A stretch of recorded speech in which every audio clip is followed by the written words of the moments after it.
Saya tanya sama Anda, nabi-nabi melakukan kesalahan nggak? Ya, melakukan. Daud melakukan dosa nggak? Ya, melakukan dosa. Bapak-bapak gereja berdosa nggak? Ya, melakukan. Semuanya Melakukan bisa kesalahan melakukan. nggak? Ya, namanya manusia bisa melakukan. Baik, makanya saya tanya sekarang kembali ke sini. Pertanyaan saya, Bang, yang menyelamatkan seseorang itu dogma atau apa karena dia melakukan perintah Tuhan Yesus? Atau gini aja lah, Ya, kita buat panitia melakukan surga. perintah, Gini, tetapi kita bikin panitia hayalan dulu, Bang ya. Coba ikuti sebentar. Kita bikin ada meja persidangan. Kemudian ada orang ngantri mau seleksi panitia masuk surga. Contoh nih Bang, contoh. Ini kalau Abang yang jadi anunya. Panitia seleksi masuk surga. Tritunggal? Iya. Surga. Surga. Wanes? Iya, Wanes. Neraka. Neraka. Nomor 4. Percaya hipostasis union? Iya, iya. Surga. Surga. Bang, apa kita mau bikin ajaran Kristen seperti itu, Bang? Kristen bukan itu, Bang. Kristen itu adalah bagaimana manusia dibentuk supaya dia itu semakin hari semakin serupa dengan karakter Yesus. Apakah kita ini sudah mirip dengan Tuhan Yesus atau belum, Bang? Percuma Bang kita bahas hipostasis, union, setara, tritunggal, setara begini dan lain sebagainya. Kalau kita miripnya sama Muhammad, Bang. Kalau kita mirip sama Muhammad, mau kita paham tritunggal, mau kita paham apa kayak coba, Bang. Kalau kita tidak mirip dengan Tuhan Yesus, Bang, artinya kita tidak melaksanakan perintah Tuhan Yesus. Apa yang Tuhan Yesus perintahkan?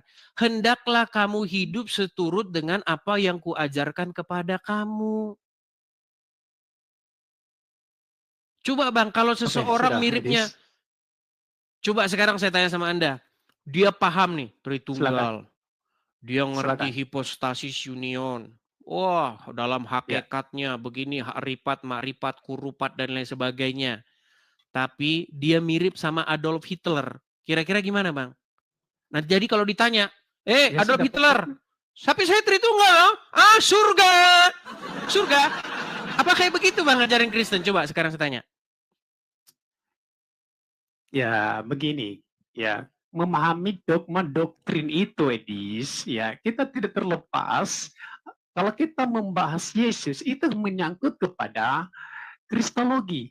Itu masuk pada dogma dan doktrin. Bang, Sama yang dikatakan oleh Elemeron tadi malam. saya tidak mengingkari itu. Ini kalian yang salah paham. Yang saya tanya itu, Bang, manusia diselamatkan oleh karena dogma yang ada di kepalanya atau karena dia melakukan perintah Tuhan Yesus? Atau karena dia percaya mengasihi Tuhan Yesus? Ya bisa ya, perbuatan itu bukan sebagai penekanan ya. Kalau perbuatannya itu lari dari hal yang fundamental, seperti tadi malam ya, dogma itu ruwet versus ajaran yang sederhana ya, seperti tadi malam itu ya. Kalau kamu buat seperti itu, ajaran yang sederhana itu bisa merusak hal-hal yang fundamental. Di mana merusaknya? Ketika seseorang mengasihi Tuhan Yesus, dia ingin melakukan menjalani hidup ini seperti yang Tuhan Yesus contohkan, di mana merusaknya? Merusaknya begini, hal yang fundamental itu seperti ya, Edis mengatakan di beberapa VT Edis ya tentang 3 kurios. Ya, Edis mengatakan 3 kurios kan? Baik, saya akan kasih contoh. Silakan. Baik, tahu ketika Tuhan Yesus bertemu dengan perempuan Samaria di sumur Yakub? Ya, tahu, Yohanes. Oke. Ketika perempuan Samaria bertemu dengan Tuhan Yesus di sumur Yakub, apa yang perempuan Samaria itu katakan kepada Tuhan Yesus? Ya, Apa? Perkataan apa apa menurut katanya? Edis itu? Bukan menurut saya. Coba apa? Iya, kan Edis mengutip apa di situ? Perempuan Samaria itu berkata, "Ya Tuhan, sekarang aku tahu bahwa engkau seorang nabi." Betul nggak? Ya, Kata Tuhan di situ maksudnya apa? Tuhan pencipta alam. bukan. Kata Tuhan di situ maksudnya kata kurios, kata sapaan kepada orang yang dihormati. Betul? Atau Tuan, Ya, bahasa itu Indonesianya kurios. Tuan. Tuan, kata-kata Tuhan dengan kata Tuhan ini udah saya bilang seratusan kali itu kata yang sama. Nah, ketika perempuan Samaria tersebut berkata, ya Tuan atau ya Tuhan atau my Lord atau Gusti lah, anggap aja dia orang Jawa lah. Anggap aja Tuhan Yesus orang Jawa, perempuan Samaria juga orang Jawa. Maka perempuan itu akan berkata, Gusti, sekarang saya tahu bahwa engkau seorang nabi. Ketika perempuan Ya, Samaria itu berkata bahwa dia tahu bahwa Yesus seorang nabi, oh neraka kau, neraka, neraka, neraka. Karena kamu cuma bilang Yesus nabi aja. Oh neraka kamu, neraka. Nah, neraka. Apakah ada di situ dikatakan kau tidak, kamu mengimani Tritunggal enggak? Ada enggak begitu? Enggak. Makanya ketika Tuhan Yesus berjumpa dengan perempuan Samaria itu mengasihi Tuhan Yesus dan mengundangnya untuk datang ke kampungnya. Apa kata Tuhan Yesus? Apakah bencana ada pada dia? Tidak. Tetapi keselamatan ada pada mereka, orang-orang Samaria tersebut. Karena perempuan tersebut mengakui Yesus sebagai nabi yang akan datang. Kenapa kita ini kok ribet-ribet? Pemahaman seseorang itu bertahap. Apa ada di situ dibilang, perempuan Samaria, kau mengimani Tritunggal nggak? Hipostasis union kau paham nggak? Paham nggak? Apa ada seperti itu? Atau satu lagi contoh, saya kasih satu contoh lagi. Ketika Tuhan Yesus disalibkan, bersama dengan dua orang lainnya yang juga disalibkan. Apa kata-kata seorang yang di sisi Tuhan Yesus? Dia bilang begini, ya Yesus, ingatlah aku apabila engkau datang kembali sebagai Raja. Apa kata Tuhan Yesus? Apakah Tuhan Yesus bilang, udah belajar Tritunggal belum? Udah paham belum kamu hipostasis union? Udah paham belum? Apakah ada seperti itu, Bang? Nah, bukan maksudnya begitu, Edis. Ya, bukan maksudnya begitu. Di surga nanti apakah ditanya begitu? Bukan begitu maksudnya, Edis. Ya, Bang, makanya saya kita bilang, ini Bang. kan membahas, ya, kita silakan, ini kan silakan. doktrin dan dogma itu kan kita harus tahu seperti bagaimana Allah itu. Melalui doktrin itu kita harus mengenal Dia. Ya kan? Contoh saya berandai-andai ya, saya ingin tanya kepada Edi, saya ini berandai-andai. Bang, mengenal Allah, mengenal percaya. Bapa di surga bukan lewat doktrin, Bang.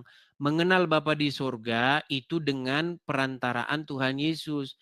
Jika kita mengasihi Yesus, maka kita mengasihi Bapa di surga. Jika kita taat tunduk kepada Yesus, maka kita taat tunduk kepada Bapa di surga. Yang saya bilang tadi Pak Edis, mengenal Allah bukan Bapa yang saya maksudkan. Bagaimana kita mengenal Allah itu? Harus Tritunggal. Bukan harus Tritunggal, Edis. Terus kalau kau aja bilang tidak, ya ngapain kau lanjut-lanjutkan? Kalau kau saja bilang tidak, kenapa kau harus lanjut-lanjutkan? Iya, di dalam doktrin itu ada konsep Tritunggal. Benar tidak? Oke, Bang. Saya tanya dulu sama Bang. Bang, sebentar, Edis. Saya ini berandai-andai, saya katakan bukan orang percaya dan saya tidak mengenal kekristenan. Ini nantinya Edis akan memahami apa yang dimaksud dengan dogma dan doktrin.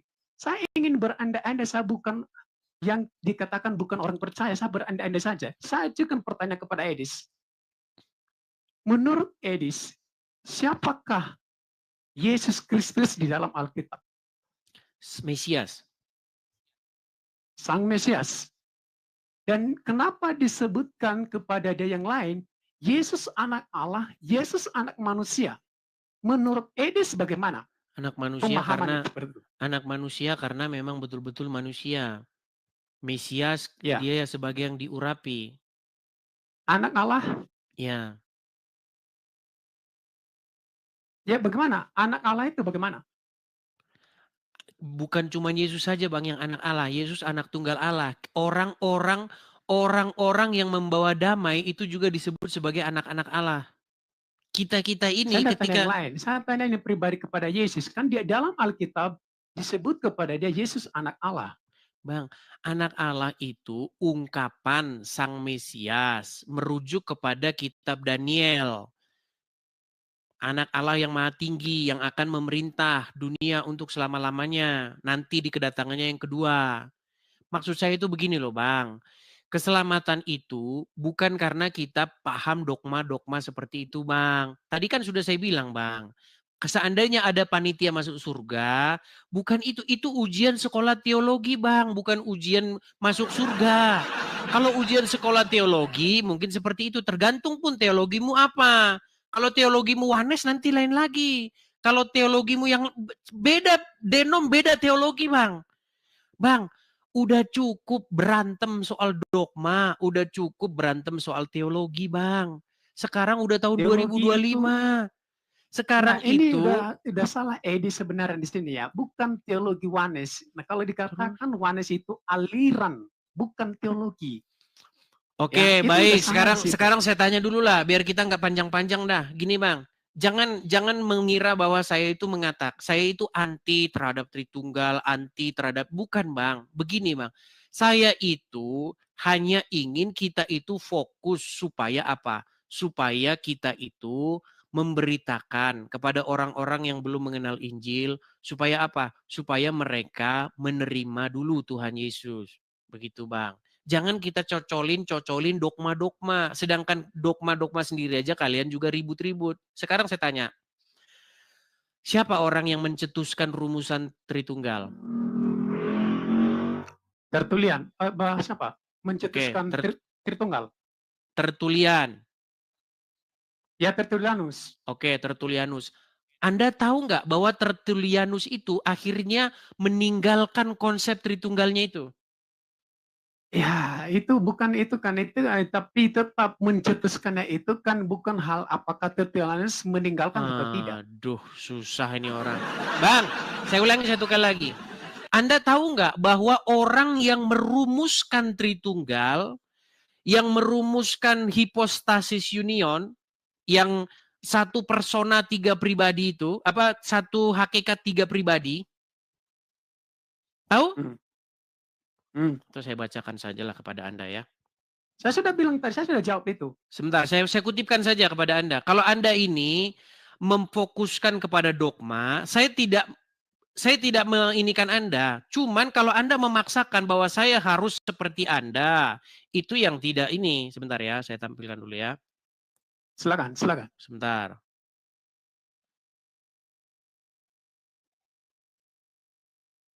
Kita ini punya cara masing-masing, Bang. Kalau Anda ingin memberitakan seperti itu kepada Muslim, silahkan.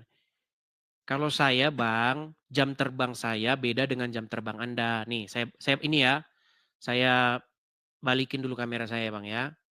Inilah, Bang, orang yang pertama kali mencetuskan Tritunggal. Nih, Bang. Namanya Bapak Gereja namanya Tertulian. Nih, Bang ya, Tertulianus. Ya. Nih, Quintus Septimius Florence Tertullianus, lebih dikenal Tertullianus, lahir tahun 155 sampai 230. Adalah seorang teolog Latin, penulis filsuf teosentris dan salah satu tokoh apologet berpengaruh pada awal kekristenan. Ia memperkenalkan penggunaan kata trinitas dan ungkapan una substantia tres personae. Maksudnya satu substansi tetapi tiga personal untuk menggambarkan Allah Tritunggal. Ia lahir dan hidup dan meninggal di Kartago, sekarang Tunisia. Ini gambarnya. Ya. Nah, kita lihat nih. Nah, ia dibesarkan dalam keluarga kebudayaan kafir atau pagan, serta terlatih dalam kesusastraan klasik, dan seterusnya, dan seterusnya. Nah, kita lihat ya, apakah dia ini akhirnya meninggalkan ajarannya sendiri? Dia tinggalkan kok ajarannya itu. Nih, kita bacakan ya. Dia ini yang merumuskan Tritunggal itu. Nah, apakah dia meninggalkannya? Nah, meskipun, nih sebentar ya. Kita lihat. Tertulianus ini akhirnya meninggalkan apa yang diajarkan dia sendiri. Bentar, Itu ketika meskipun itu orang-orang bukan. Kristen, Yunani, dan seterusnya berdiskusi ke serta, nah, Ketika ia menyiapkan apa yang menjadi doktrin Trinitas, Tertullianus tidak mengambil terminologi dari para filsuf, tetapi dan seterusnya dan seterusnya dan seterusnya. Meskipun Tertullianus mempersoalkan apa urusan Athena, filsafat dan seterusnya dan seterusnya dan seterusnya. Nah ini Nusa Adam dan seterusnya. Gereja-gereja Barat menyimak ide ini, tetapi ini tidak dialihkan ke timur. Nah, kira-kira pada tahun 206 Tertullianus meninggalkan gereja untuk bergabung dengan sekte Montanis. Keterlibatannya dengan Montanis dan karena sejumlah tulisan menjelang akhir hidupnya, dia dianggap bertentangan dengan ajaran gereja. Kemudian membuat Tertullianus tidak pernah diakui sebagai seorang santo oleh gereja. Tidak seperti bapak gereja lainnya. Bang, saya itu bang, bukan mempermasalahkan ini yang saya maksud tuh begini loh. Anda mau memberitakan pemahaman Anda tentang ini dan itu, silahkan. Seolah-olah Anda sudah pernah ngelihat Allah, silahkan. Anda mau lihat Allah itu begini, terdiri dari ini, kayak orang Islam, terserah. Seolah-olah Anda udah pernah pergi ke surga, terus Anda lihat Tuhan itu kebagi 3, begitu kan di sana, ada 3 dia. Bang, saya kasih contoh ya, sederhana nih.